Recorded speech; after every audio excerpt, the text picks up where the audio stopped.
பொதுக்குழு வழக்கு உச்சநீதிமன்றத்தில் நடந்து வரும் நிலையில் நீதிபதிகள் பல்வேறு கேள்விகளை எழுப்பியிருக்கிறார்கள். குறிப்பாக ஒருங்கிணைப்பாளர், இணை ஒருங்கிணைப்பாளரை தேர்வு செய்ய தேர்தல் நடந்ததா என்று நீதிபதிகள் கேள்வி எழுப்பியிருக்கிறார்கள். அண்மை செய்தியாக பார்க்கிறோம். இது தொடர்பான கூடுதல் விவரங்களோடு செய்தி அரங்கிலிருந்து அரசியல் பிரிவு ஆசிரியர் தம்பி தமிழரசன் இணைப்பில் இருக்கிறார். தம்பி தமிழரசன், இனி உங்களிடம். நன்றி நந்தா. அதிமுக பொதுக்குழு வழக்கு விசாரணை தற்போது விறுவிறுப்பாக நடைபெற்று வருகிறது. உச்சநீதிமன்றத்தில் இபிஎஸ் தரப்பு வழக்கறிஞர்கள் தங்களது வாதங்களை முன்வைத்து வருகின்றனர். இடையிடையே நீதிபதிகள் தங்களுடைய கேள்விகளையும் முன்வைத்திருக்கின்றனர். அந்த வகையில் தற்போது நீதிபதிகள் ஒருங்கிணைப்பாளர், இணை ஒருங்கிணைப்பாளர் தேர்வு என்பது தேர்தல் மூலம் நடைபெற்றதா என்ற ஒரு கேள்வியையும் முன்வைத்திருக்கின்றனர். தொடர்ந்து இபிஎஸ் தரப்பில் இன்றைக்கு 2 வழக்கறிஞர்கள், மூத்த வழக்கறிஞர்கள் CS வைத்தியநாதன் மற்றும் முகுல் ரோத்தகி ஆஜராக உள்ள நிலையில் CS வைத்தியநாதனுடைய வாதங்கள் அனைத்தும் தற்போது நிறைவடைந்திருக்கின்றன. தொடர்ந்து முகுல் ரோத்தகி தனது வாதங்களை முன்வைக்க இருக்கிறார். நேற்றைய வாதங்களின் தொடர்ச்சியாகவே இன்றைக்கு இபிஎஸ் தரப்பு வாதங்களை முன்வைக்க இருக்கிறது. நேற்றைக்கு இபிஎஸ் தரப்பு அதிமுகவில் பொதுக்குழுவுக்கே உச்சபட்ச அதிகாரம் என்ற ஒற்றை புள்ளியை மிகவும் அழுத்தமாக தனது வாதத்தின் போது எடுத்து வைத்தனர். அதாவது இந்திய நாட்டிற்கு நாடாளுமன்றம் போன்றது, அதிமுக கட்சிக்கு பொதுக்குழு என்று தனது வாதங்களை முன்வைத்தனர். மேலும் கட்சி விதி 43 படி முறைப்படிதான் ஒருங்கிணைப்பாளர்கள் தேர்வு மற்றும் பொதுச் செயலாளர் தேர்வு என்பது நடைபெற்றது. மேலும் பொதுக்குழுதான் உச்சபட்ச அதிகாரம் என்பது கட்சியின் அடிப்படை உறுப்பினராக ஒருவர் இணையும் போதே தெரிய வேண்டி இருக்கிறது. இதனை கடந்து பன்னீர்செல்வம் தற்போது பொதுச் செயலாளருக்கு அடிப்படை உறுப்பினர்கள் மூலம் தேர்வு செய்யப்பட வேண்டும் என்ற ஒரு கருத்தை எவ்வாறு முன்வைக்கிறார் என்ற ஒரு கேள்வியையும் முன்வைத்திருக்கின்றனர்.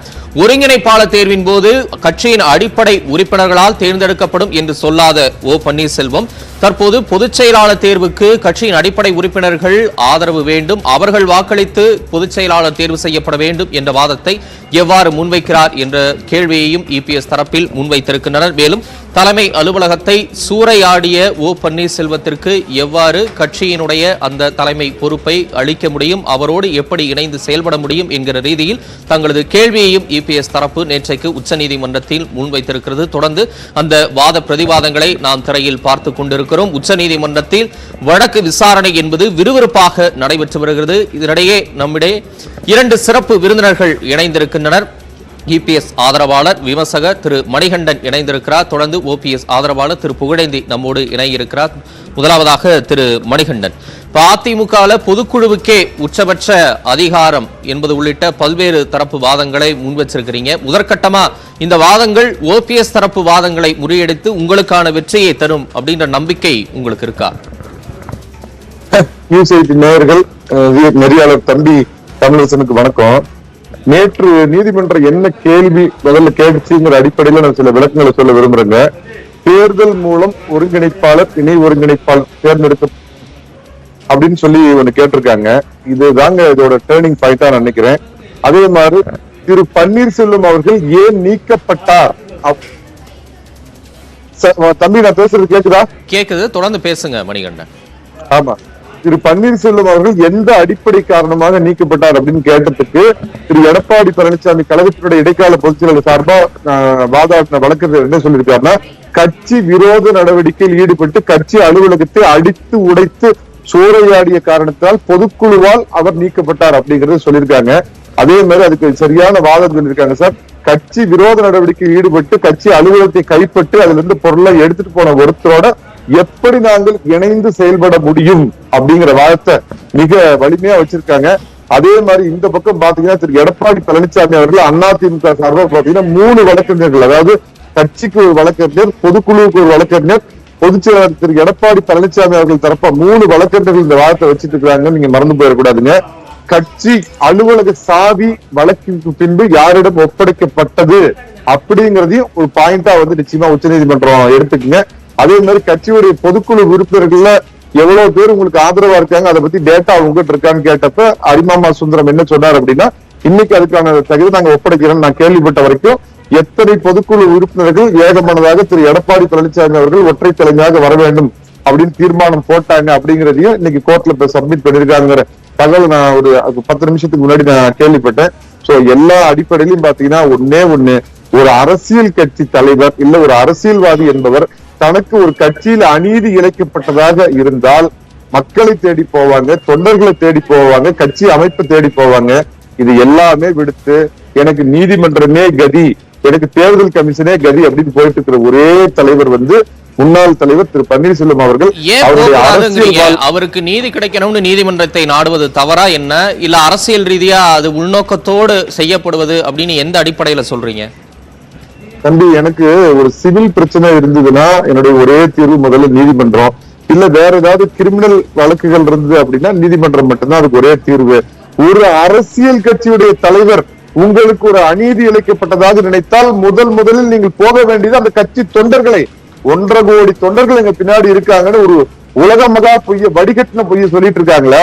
எத்தனை ஆர்ப்பாட்டம், எத்தனை போராட்டம், எத்தனை தொண்டர்களை அவர் இது வரைக்கும் சந்திச்சிருக்காருங்க. சோ அடிப்படையில் பலம் இல்லாத, ஆள் இல்லாத, நிழலற்ற மனிதர் பன்னீர்செல்வம் தான் இறுதியாக நம்புவது நீதிமன்றத்தையும் பிளஸ் பாத்தீங்கன்னா தேர்தல் கமிஷனை மட்டும்தான். எனக்கு தெரிஞ்சு இந்திய அரசியல்வாதிகளிலேயே இந்த மாதிரி கால் இல்லாத அரசியல்வாதியாக நீதிமன்றத்தின் படிக்கட்டுகளை ஓங்கி தட்டி அதன் பின்னால் ஒளிந்து கொண்டிருக்கின்ற ஒரே அரசியல்வாதி பன்னீர்செல்வம்.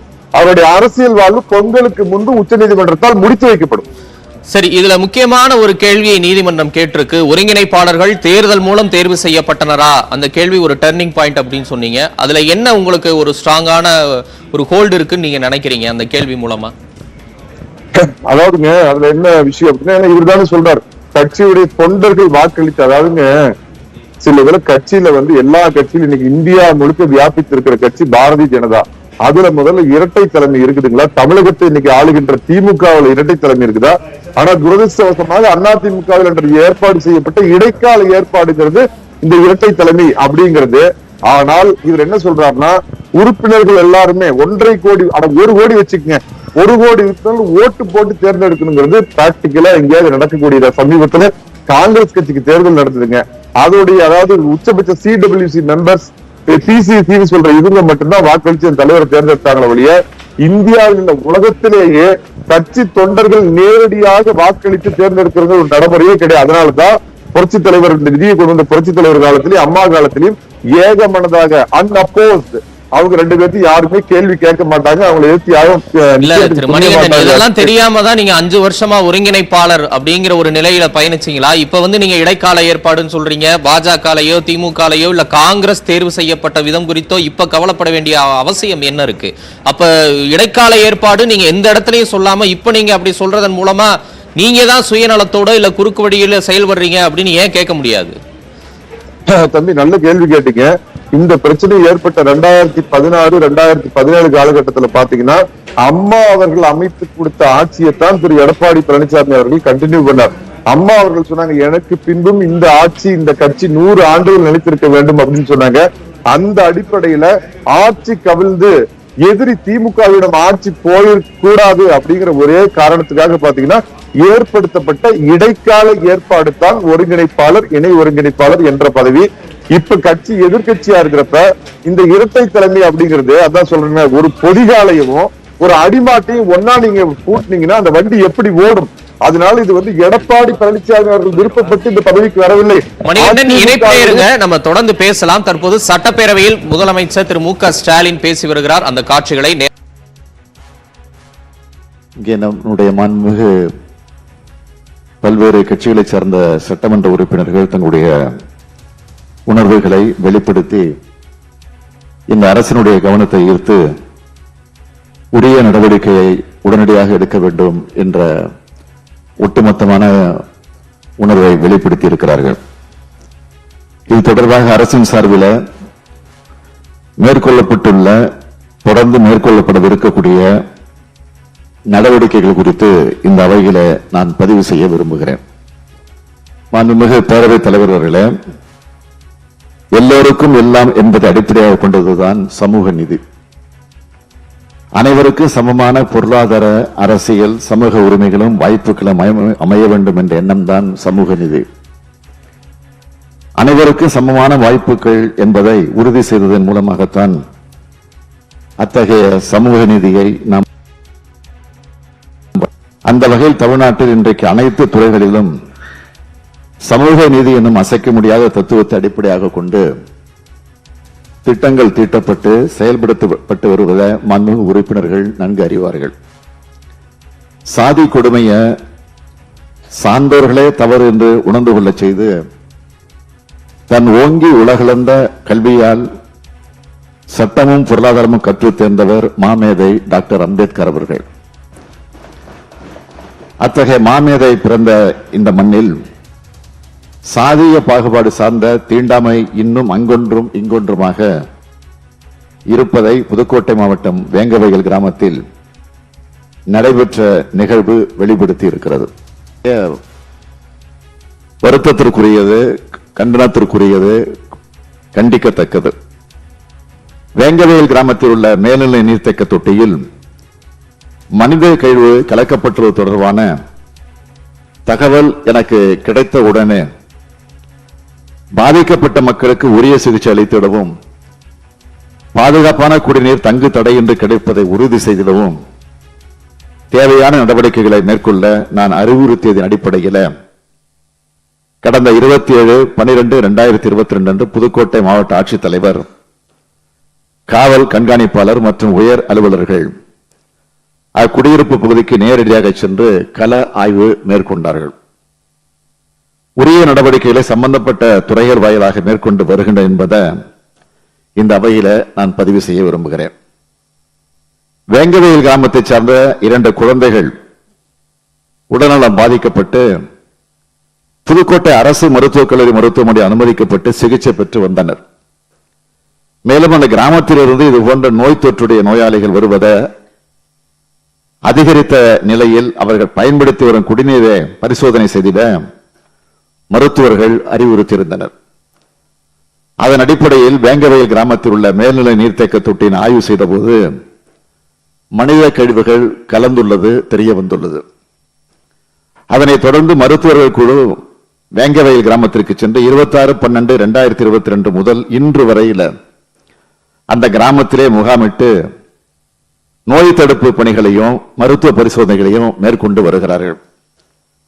தற்போது அந்த கிராமத்தில் பொது சுகாதார பணிகளை மேற்கொள்வதற்காக வட்டார மருத்துவ அலுவலர் தலைமையில் ஒரு மருத்துவர் அலுவலர், 3 செவிலியர், 2 மருத்துவமனை பணியாளர்கள், 3 சுகாதார ஆய்வாளர்கள் மற்றும் 10 பணியாளர்கள் அடங்கிய குழுவினர் பணியாற்றி வருகிறார்கள். அதோடு மட்டுமல்லாம உள்ளாட்சி அமைப்பின் உதவியோடு அந்த கிராமத்தில் உள்ள மேல்நிலை நீர்த்தேக்க தொட்டி, சிறு மின்விசை தொட்டி ஆகியவை சுத்தம் செய்யப்பட்டதோடு அனைத்து குடிநீர் வழங்கும் குழாய்களும் கிருமி நீக்கம் செய்யப்பட்டு அதன் மூலமாக நீரேற்றப்பட்டு நீர் மாதிரி சேகரிக்கப்பட்டு அறந்தாங்கி பொது சுகாதார ஆய்வகத்திற்கு அனுப்பப்பட்டு பரிசோதனை செய்யப்பட்டதில் தற்போது குடிநீர் சுத்தமாக உள்ளது என அறிக்கை வரப்பெற்றுள்ளது. இந்த சூழ்நிலையில் அந்த கிராமத்தில் உள்ள 32 வீடுகளுக்கும் 2 லட்சம் ரூபாய் செலவில் முற்றிலும் புதிய இணைப்பு குழாய்கள் மற்றும் குடிநீர் குழாய்கள் அமைக்கப்பட்டு 5/1/2023 முதல் சீரான குடிநீர் விநியோகம் நடைபெற்று வருகிறது. அதோடு அங்கு ஒரு புதிய மேல்நிலை நீர்த்தேக்க தொட்டி 7 லட்சம் ரூபாய் செலவில் அமைத்திடவும் நடவடிக்கை எடுக்கப்பட்டு வருகிறது. மேலும் அங்கு தற்போது தினசரி டேங்கர் லாரி மூலம் சுகாதார ஆய்வாளர் மேற்பார்வையில் காலையும் மாலையும் குடிநீர் வழங்கப்பட்டு வருகிறது என்பதையும் தெரிவித்துக் கொள்கிறேன். மாண்புமிகு பேரவைத் தலைவர் அவர்களே, இச்சம்பவம் தொடர்பான புகாரின் அடிப்படையில் வழக்கு பதிவு செய்யப்பட்டு புதுக்கோட்டை மாவட்ட காவல் கண்காணிப்பாளர் அவர்கள் மேற்பார்வையில் ஒரு சிறப்பு புலனாய்வு குழு அமைக்கப்பட்டு விசாரணை மேற்கொள்ளப்பட்டு வருகிறது. அந்த வகையில் இதுவரையில 70 நபர்களும் விசாரணை மேற்கொள்ளப்பட்டுள்ளது. இச்சம்பவத்தில் ஈடுபட்ட உண்மை குற்றவாளிகளை கைது செய்ய உரிய நடவடிக்கை எடுக்கப்படும் என்பதை இந்த அவைக்கு நான் தெரிவித்துக் கொள்கிறேன். நாம் எவ்வளவுதான் பொருளாதாரத்திலும் அறிவியல் தொழில்நுட்பத்திலும் முன்னோக்கி சென்று கொண்டிருந்தாலும் இதுபோன்ற நிகழ்வுகள் சமூக வளர்ச்சியில் ஒற்றுமையில் அவ்வப்போது தடைக்கற்களாக அமைந்து விடுகின்றன. சமூகத்தில் உள்ள இன்னும் சில பகுதிகள் காணப்படும் சாதி மத வேறுபாடுகளே இதற்கு காரணம் என்பதை உணர்ந்து மதம் உன்னை மிருகமாக்கும், சாதி உன்னை சாக்கடையாக்கும் என்ற பகுத்தறிவுச்சோடு தந்தை பெரியாரின் வார்த்தைகளை மனதிலே கொண்டு நாம் அனைவரும் சகோதரத்துடன் வாழ வேண்டும். ஆனால் சாதி மதங்களை தூக்கி பிடித்து பிரிவினை ஏற்படுத்தி வரும் சில சமூக விரோதிகள் இன்னும் இந்த நாட்டிலே இருக்கின்றார்கள் என்பதையும் நாம் நினைவிலே கொள்ள வேண்டும். இவர்களை எல்லாம் தாண்டி சாதி இன மத வேறுபாடுகள் அனைத்தையும் களைந்து நாம் அனைவரும் சம உரிமை கொண்ட மனிதர்கள் என்ற உணர்வோடும் மனித நேயத்தோடும் விளங்கிட வேண்டும். இது போன்ற கீழ்த்தரமான செயலில் ஈடுபடுவோர் மீது மிக கடுமையான இரும்பு கரம் கொண்டு உரிய நடவடிக்கை எடுக்கப்படும் என்பதையும் இந்த தருணத்தில் இங்கே கவனஈர்ப்பு கொடுத்த அத்தனை பேருக்கும் விளக்கமாக தெரிவித்து இந்த அளவில் நிறைவு செய்கிறேன்.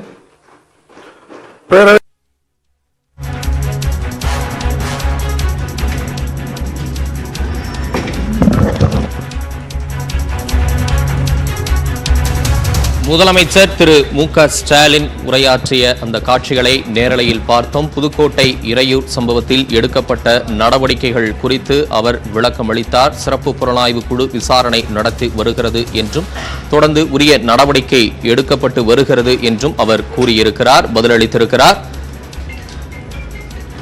சட்டப்பேரவையில் முதலமைச்சர் அளித்த விளக்கம் மற்றும் பதிலை பார்த்தோம். தொடர்ந்து உச்சநீதிமன்றத்தில் அதிமுக பொதுக்குழு வழக்கு விசாரணை என்பது விறுவிறுப்பாக நடைபெற்று வருகிறது. அதனுடைய அம்சங்களை பார்த்துக் கொண்டிருக்கிறோம். அது தொடர்பான கூடுதல் விவரங்களையும் நாம் பார்த்துக் கொண்டிருக்கிறோம். நம்முடைய விருந்தினர்களும் இணைந்திருக்கின்றனர்.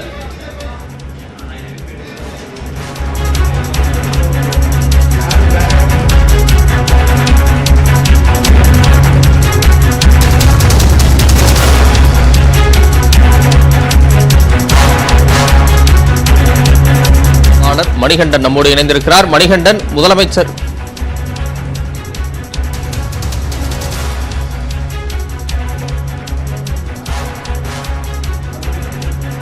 மணிகண்டன், நீங்க முதலமைச்சர் உரைக்கு முன்பா உங்க கருத்தை பதில சொல்லிட்டு இருந்தீங்க, தொடர்ந்து பதிவு பண்ணலாம். தம்பி, நான் இன்னொன்னு சொல்ல விரும்புறேன்.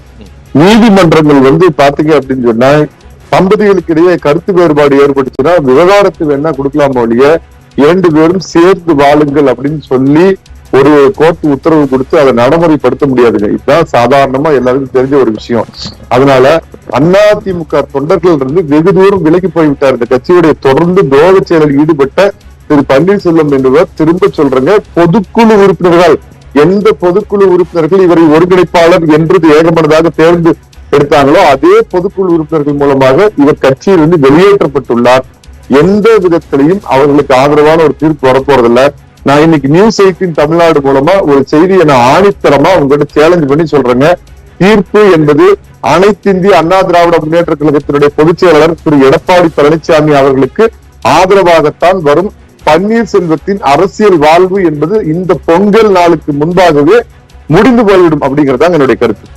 தொடர்ந்து பேசலாம். உச்சநீதிமன்றத்தில் நடைபெற்று வரக்கூடிய அந்த வாதங்களின் அம்சங்களையும் தற்போது நாம் பார்க்கலாம். அதிமுக பொதுச் செயலாளர் செல்வி ஜெயலலிதா மரணத்துக்கு பின்னர் கட்சியை வழிநடத்த தலைமை வேண்டும். அந்த நேரத்தில் OPS, EPS என இருவரிடையே EPS அதிக ஆதரவு பெற்றவராக இருந்தார். இருப்பினும் கட்சியின் நலனுக்காக இரட்டை தலைமையை ஏற்படுத்தி இருவரும் ஒருங்கிணைப்பாளர், இணை ஒருங்கிணைப்பாளர் என பொதுக்குழு மூலம் பதவிகள் உருவாக்கி கட்சியை வழிநடத்தினர். ஆனால் இரட்டை தலைமையால் கட்சியின் பல்வேறு முடிவுகள் எடுப்பதில் சிக்கல் ஏற்பட்டது. எனவே ஒற்றை தலைமை வேண்டும் என்ற கோரிக்கை எழுந்தது. அதன்படி உரிய முறையில் பொதுக்குழு கூடி ஒற்றை தலைமை குறித்த தீர்மானம் கொண்டுவரப்பட்டது என்று EPS தரப்பில் வாதங்கள் முன்வைக்கப்பட்டு வருகின்றன. கூடுதலாக அவைத்தலைவர் தரப்பில் ஆஜரான மூத்த வழக்கறிஞர் முகுல் ரோஹத்கி இதுபோன்ற வாதங்களை முன்வைத்து வருகிறார். பொதுக்குழு முடிவுக்கு அனைவரும் கட்டுப்பட வேண்டும் என்பது விதி. தேவைப்படும் போது எப்போது வேண்டுமானாலும் பொதுக்குழுவை கூட்டலாம். பொதுக்குழுவே உச்சபட்ச அதிகாரம் படைத்தது என்றும் பொதுக்குழுவின் பணிகள் மற்றும் அவைத்தலைவர் பொறுப்புகள் குறித்தும் நீதிபதிகளிடம் வழக்கறிஞர் விவரித்து வந்த நிகழ்வும் உச்சநீதிமன்ற வாதத்தின் போது, விசாரணையின் போது நடந்திருக்கிறது. அண்மை தகவலாக பார்த்துக் கொண்டிருக்கிறோம். இரட்டை தலைமையால் கட்சியில் பல்வேறு முடிவுகள் எடுப்பதில் சிக்கல் ஏற்பட்டது. எனவே ஒற்றை தலைமை வேண்டும் என்ற கோரிக்கை எழுந்தது. அதன்படி உரிய முறையில் பொதுக்குழு கூடி ஒற்றை தலைமை குறித்த தீர்மானம் கொண்டுவரப்பட்டதாக உச்சநீதிமன்றத்தில் வழக்கறிஞர் முகுல் ரோஹத்கி கூறியிருக்கிறார். அண்மை செய்தியாக பார்த்துக் கொண்டிருக்கிறோம். EPS தரப்பு வாதங்கள் தொடர்ந்து முன்வைக்கப்பட்டு வருகின்றன. நேற்றிலிருந்தே பொதுக்குழுவுக்கு உச்சபட்ச அதிகாரம் உள்ளது என்ற ஒரு வாதத்தை தொடர்ந்து அழுத்தமாக அவர்கள் தரப்பில் முன்வைத்து வருகின்றனர்.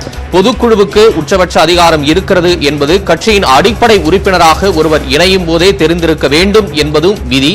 எனவே அது தெரியாமல் எப்படி ஓ பன்னீர்செல்வம் கட்சியில் இத்தனை நாள் பயணித்தார் என்ற ஒரு கேள்வியை நேற்றைக்கே இபிஎஸ் தரப்பு முன்வைத்திருந்தது. அதனைத் தொடர்ந்து இரட்டை தலைமையால் கட்சிக்குள் குழப்பம் ஏற்படுகிறது, கட்சி செயல்பட முடியவில்லை. கூடுதலாக வருகிற இடைத்தேர்தல், அதாவது ஈரோடு கிழக்கு தொகுதியில் காங்கிரஸ் உறுப்பினர் திருமகன் ஈவேரா மறைவை அடுத்து நடைபெறக்கூடிய அந்த இடைத்தேர்தலும் வருகிறது. எனவே கட்சி பணிகள் தேக்கமடைந்திருக்கின்றன என்ற ஒரு காரணத்தையும் நேற்றைக்கு உச்சநீதிமன்ற வாதத்தின் போது இபிஎஸ் தரப்பு சுட்டிக்காட்டியிருக்கிறது. அதனைத் தொடர்ந்து கட்சி விதி 43 பொதுக்குழுவே உச்சபட்ச அதிகாரம் படைத்தது என்று கூறுகிறது என்றும் நேற்றைக்கு வாதத்தின் போது முன்வைக்கப்பட்டிருக்கிறது. கட்சி தலைமை அலுவலகத்தை தாக்கி ஆவணங்களை எடுத்துச் சென்று அவர் மீது எஃப்ஐஆர் முதல் தகவல் அறிக்கை பதிவு செய்யப்பட்டிருப்பதையும் உச்சநீதிமன்ற வாதத்தின் போது இபிஎஸ் தரப்பு நேற்றைக்கு சுட்டிக்காட்டியிருந்தது. அதனைத் தொடர்ச்சியாக இன்றைக்கு CS வைத்தியநாதன் மூத்த வழக்கறிஞர் வாதங்களை முன்வைத்தார். அடுத்தபடியாக அவைத்தலைவர் சார்பாக முகுல் ரோத்தகி தற்போது வாதங்களை முன்வைத்து வருகிறார். அவரும் அதிமுகவில் பொதுக்குழுவே உச்சபட்ச அதிகாரம் படைத்தது, செல்வி ஜெயலலிதா மரணத்திற்கு பின்னர் இரட்டை தலைமை என்ற ஏற்பாடு செய்யப்பட்ட பின் இரட்டை தலைமையால் கட்சிக்குள் குழப்பம் விளைகிறது. எனவே ஒற்றை தலைமையை நோக்கி பொதுக்குழுவின் அடிப்படையில் இந்த முடிவு எடுக்கப்பட்டிருக்கிறது என்ற ஒரு காரணத்தையும் அங்கே முன்வைத்து தற்போது வாத பிரதிவாதங்கள் என்பது நடைபெற்று வருகிறது. உரிய முறையில் ஒற்றை தலைமை தீர்மானம் கொண்டுவரப்பட்டு இபிஎஸ் தேர்ந்தெடுக்கப்பட்டிருக்கிறார் என்ற அண்மை வாதமாக இபிஎஸ் தரப்பு முன்வைத்திருக்கிறது. தகவலாக அதனுடைய அம்சங்களை நாம் பார்த்துக் கொண்டிருக்கிறோம்.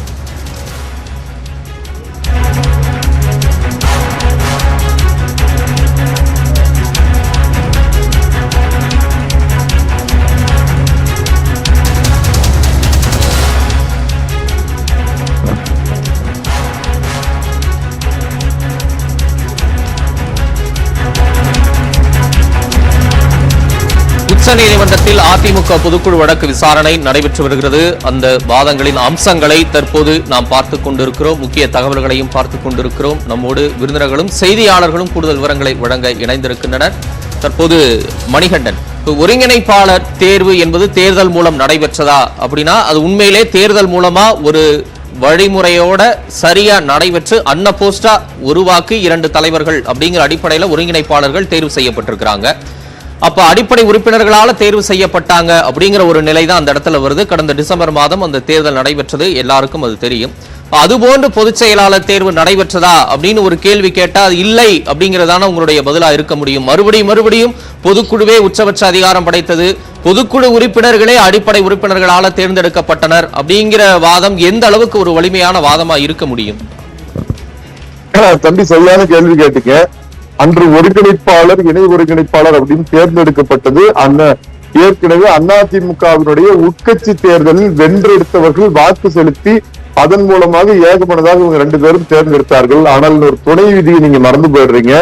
அவ்வாறு தேர்ந்தெடுக்கப்பட்ட ஒருங்கிணைப்பாளர் இணை ஒருங்கிணைப்பாளர் 2 பேர்த்தையும் பொதுக்குழு அங்கீகாரம் கொடுக்கணும். ஆனால் அந்த அங்கீகாரம் இது வரைக்கும் கொடுக்காதனால அந்த பதவியே இல்லை அப்படிங்கிற நிலைமைதான் இன்னைக்கு நிதர்சனம். 2வது, திரு எடப்பாடி பழனிசாமி அவர்களை பாத்தீங்கன்னா இடைக்கால ஏற்பாடாக இடைக்கால பொதுச் செயலாளராக தேர்ந்தெடுத்திருக்கிறாங்க. உரிய முறையில் தேர்தல் மூலமாக திரு எடப்பாடி பழனிசாமி அவர்கள் பிற்காலத்தில் தேர்ந்தெடுக்கப்படுவார் அப்படிங்கிறது தான் அதோட உள்ள அர்த்தம்.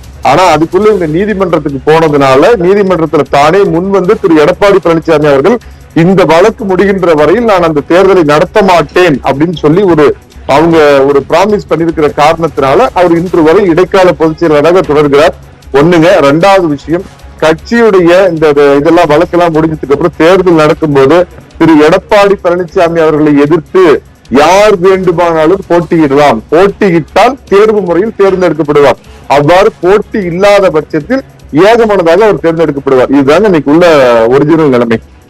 இல்ல, இப்ப நீங்க ஒருங்கிணைப்பாளருக்கு பொதுக்குழுவின் அங்கீகாரம் இல்லை, அதாவது ஜூன் 23 நடைபெற்ற பொதுக்குழு நடக்கல, அதனால ஒருங்கிணைப்பாளர்கள் பதவி இல்லை, இவர் பொருளாளர், இவர் தலைமை நிலைய செயலாளர் அப்படிங்கிற நிலைக்கு வரீங்க. அப்ப அந்த பொதுக்குழுவின் மற்ற எந்த விவகாரங்களும் எந்த அறிவிப்புமே செல்லாம தானே போயிருக்கும். இப்ப அந்த இடத்துல அவைத்தலைவர் தேர்வு உட்பட சில உங்களுக்கு தேவையான விஷயங்கள் மட்டும் வேணுங்கிற அளவுல நீங்க எடுத்துக்கிறீங்களா? அப்ப இது உள்நோக்கத்தோடு நீங்க செயல்படுறீங்க அப்படின்னு ஏன் சொல்லக்கூடாது, ஏன் சொல்ல முடியாது? நல்ல கேள்வி கேட்டீங்க தம்பி. அதாவது எங்களுக்கு தேவையானதை மட்டும் எடுத்துக்கிறோம், தேவையில்லாத பொருந்தல்றோம் அப்படிங்கிற வாதமே தெரியல.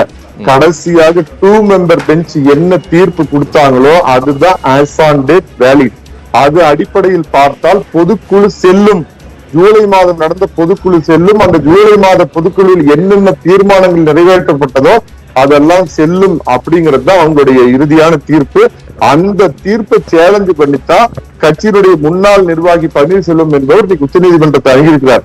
அதனால உச்ச நீதிமன்ற தீர்ப்பு என்ன வருது அப்படிங்கிறதுக்கு அப்புறம் பாத்தீங்கன்னா முறைப்படி தேர்தல் மூலமாகவோ அல்லது ஏகமனதாகவோ திரு எடப்பாடி பழனிசாமி அவர்கள் அஇஅதிமுக பொதுச் செயலாளராக தேர்ந்தெடுக்கப்படுவார்கள். இதுதாங்க நிலை.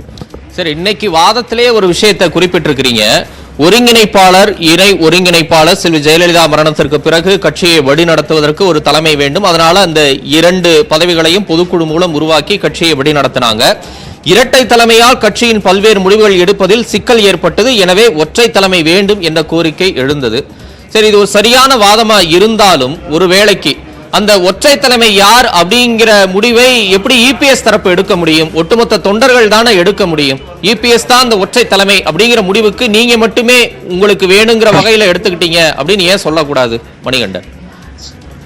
தம்பி, எனக்கு முன்னாடி கொஞ்ச நேரத்துக்கு முன்னாடி பேசுறப்ப அதிமுகவுடைய விதி 43 பத்தி பேசுறீங்க. அது இன்னும் கொஞ்சம் நான் விரிவா சொல்லணும்னு நினைக்கிறேன். அடிப்படை உறுப்பினர்களின் ஏகோபித்த பிரதிநிதிகளே கட்சியினுடைய பொதுக்குழு உறுப்பினர்கள் அப்படிங்கறத அதிமுகவோட 43வது விதி சொல்லுதுங்க.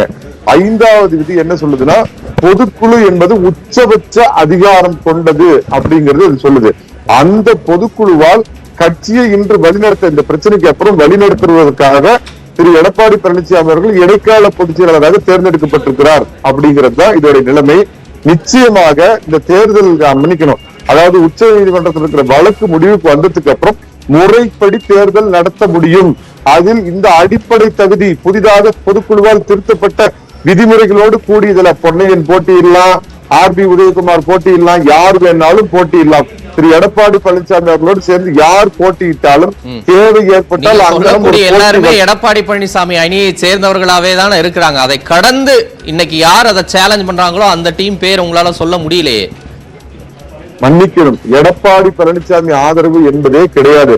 அனைத்து இந்திய அண்ணா திராவிட முன்னேற்ற கழகத்தை சேர்ந்த பொதுச் செயலாளர் திரு எடப்பாடி பழனிசாமி அவர்களுடைய தலைமை ஏற்றுக்கொண்டு அவரோடு பயணிப்பவர்கள் திருத்தமா சொல்லுங்க. பார்க்கலாம், அது உங்க கருத்து. உச்ச நீதிமன்றம் என்ன உறுதி செய்து அப்படிங்கறத பார்க்கலாம். நீங்களே உச்ச நீதிமன்ற தீர்ப்பு தான் எதிர்பார்த்து இருக்கிறீங்க. தொடர்ந்து பேசலாம்.